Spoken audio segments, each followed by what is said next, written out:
జై జవానని గర్జిస్తూ జగమంతా జయ హో అంటా. సోదర సోదరీమణులారా, ప్రతి కాలంలోనూ చరిత్ర ఆయా తరాలను ఒక విలక్షణమైన ప్రశ్న అడుగుతుంది.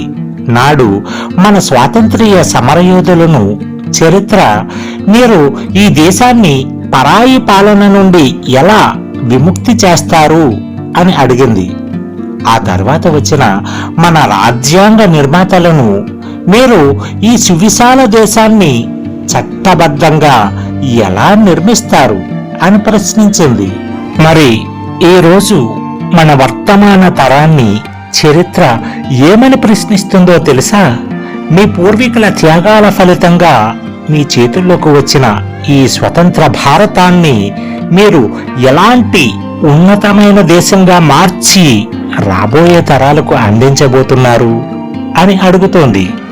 ఈ కీలకమైన ప్రశ్నకు సమాధానం కేవలం ప్రభుత్వాల దగ్గరో, శాస్త్రవేత్తల దగ్గరో, లేక ఉన్నత న్యాయస్థానాల దగ్గరో మాత్రమే లేదు. ఈ దేశంలోని ప్రతి ఒక్క పౌరుడి నైతిక ప్రవర్తనలోనూ, మనందరి సమిష్టి ఆలోచనలోనూ ఉంది. మిత్రులారా, 21వ శతాబ్దపు యుద్ధాలు అనేవి కేవలం తుపాకులతో, పిరంగులతో సరిహద్దులపై మాత్రమే జరగవు. అవి ఇప్పుడు మానవ ఆలోచనల్లో జరుగుతాయి, సాంకేతిక ఆవిష్కరణల్లో జరుగుతాయి, సమాచార ప్రపంచంలో జరుగుతాయి, మనం తీసుకునే నైతిక నిర్ణయాల్లో జరుగుతాయి. ఈరోజు కృత్రిమ మేధస్సు అంటే ఆర్టిఫిషియల్ ఇంటెలిజెన్స్ మానవ చరిత్రలోనే ఒక ఊహించని కొత్త అధ్యాయాన్ని లిఖిస్తోంది. యంత్రాలు ఇప్పుడు కేవలం మనం చెప్పిన పనులు చేయడం లేదు, అవి స్వయంగా నేర్చుకుంటున్నాయి, విశ్లేషిస్తున్నాయి, మానవ మేధస్సుతో పోటీ పడుతున్నాయి. అయితే ఈ తరుణంలో ఒక మౌలికమైన ప్రశ్నను మనల్ని మనం ఎప్పటికప్పుడు అడుగుకోవాలి. యంత్రాలు రోజురోజుకి తెలివైనవిగా మారుతున్న కొద్దీ మనుషులు మరింత వివేకవంతులుగా మారుతున్నారా? సాంకేతికత అత్యంత వేగంగా పరిగెడుతుంది, కానీ మానవ నైతికత కూడా అదే వేగంతో అడుగులు వేస్తుందా? మన చేతుల్లో ఉన్న మొబైల్ ఫోన్ సమస్త ప్రపంచాన్ని మన అరచేతిలోకి తీసుకొచ్చింది నిజమే, కానీ మన పక్కనే ఉన్న తోటి మనిషిని మన హృదయానికి దగ్గరగా తీసుకురాగలిగిందా?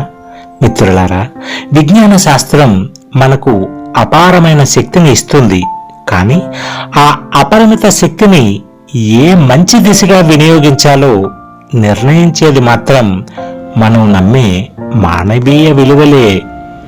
అందుకే మన భవిష్యత్తును సగర్వంగా నిర్మించేది కేవలం ఆర్టిఫిషియల్ ఇంటెలిజెన్స్ మాత్రమే కాదు, దాంతోపాటు మనలో ఉండవలసిన అథెంటిక్ ఇంటిగ్రిటీ అంటే నిబద్ధతతో కూడిన వ్యక్తిత్వం కూడా. అంటే సాంకేతిక ప్రతిభ ఎంత అవసరమో వ్యక్తిగత నిజాయితీ, సామాజిక బాధ్యత, నిరుపమాన మానవత్వం కూడా అంతే అవసరం. ఇవే రాబోయే భారత భవిష్యత్తుకు నిజమైన మూలధనాలు. సోదర సోదరీమణులారా, సాంకేతికతతో పాటు ఇప్పుడు ప్రకృతి కూడా మనతో ప్రత్యక్షంగా మాట్లాడుతోంది. కొన్నిసార్లు తీరని కరువుల రూపంలో, మరికొన్ని వినాశకరమైన తుఫానుల రూపంలో ప్రకృతి మనల్ని హెచ్చరిస్తోంది. ప్రకృతి మనకు శత్రువు కాదు, ఆమె మనకు జీవనం ప్రసాదించిన అమృతమూర్తి, ఒక గొప్ప గురువు.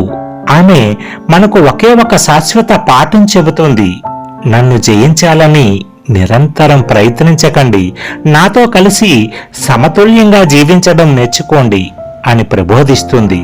ఒక పచ్చని చెట్టును నరకడం అంటే కేవలం ఒక కట్టెను కోల్పోవడం కాదు మిత్రులారా, ఒక నీటి మేఘాన్ని కోల్పోవడం, వర్షాన్ని కోల్పోవటం, చివరకు మన రాబోయే తరాల ఉనికిని, భవిష్యత్తును కోల్పోవడం. అందుకే పర్యావరణ పరిరక్షణ అనేది ఈరోజు కేవలం ఒక సాధారణ నినాదమో, ఉద్యమమో కాదు, అది మన దేశ రక్షణలో, జాతీయ భద్రతలో ఒక అత్యంత ముఖ్యమైన భాగం. మిత్రులారా, భారతదేశం ప్రపంచంలోనే అత్యధిక యువ జనాభా కలిగిన మహోన్నత దేశం. ఇది కేవలం ఒక అంకెలకు సంబంధించిన గణాంకం మాత్రమే కాదు, మన దేశ విధిని మార్చే ఒక చారిత్రక అవకాశం. మన యువత కేవలం డిగ్రీలు పట్టుకొని ఉద్యోగాల కోసం మాత్రమే ఎదురు చూస్తూ కూర్చుంటే ఈ జనాభా దేశానికి ఒక భారంగా మారుతుంది. అదే యువత అపారమైన జ్ఞానం, నైపుణ్యం, సరికొత్త ఆవిష్కరణలతో ముందుకు వస్తే అదే యువశక్తి యావత్ ప్రపంచాన్ని శాసించే ఒక అద్భుత శక్తిగా మారుతుంది. అందుకే భారత యువత కేవలం ఉద్యోగాలను వెతికే తరం మాత్రమే కాకూడదు, వందల మందికి ఉద్యోగాలను సృష్టించే ఒక వ్యవస్థాపక తరం కావాలి. సమస్యలను కేవలం చర్చించే తరం మాత్రమే కాదు, ఆ సమస్యలకు ఆచరణాత్మక పరిష్కారాలను కనుగొనే సృజనాత్మక తరం కావాలి. సోదర సోదరీమణులారా, భారతదేశం యొక్క అసలైన అంతర్గత బలం కేవలం ఏదో ఒకే భాషలోనో, ఒకే మతంలోనో, లేక ఒకే సంస్కృతిలోనో లేదు. అది భిన్నత్వంలో ఏకత్వం అనే మన ఉదాత్తమైన జీవన తత్వంలో ఉంది. ఒక ఉద్యానవనం అందంగా కనువిందు చేయాలంటే అందులో కేవలం ఒకే రకమైన పువ్వులు ఉండాల్సిన అవసరం లేదు. అనేక రకాల రంగుల పువ్వులు వికసించినప్పుడే అది ఒక అందమైన వసంత వనమవుతుంది. అలాగే భారతదేశం కూడా తనలోని సాంస్కృతిక వైవిధ్యాన్ని ఒక విభేదంగా కాకుండా దేశ సంపదగా, ఒక వైభవంగా చూసినప్పుడే ప్రపంచ దేశాల ముందు మహోన్నతంగా నిలుస్తుంది.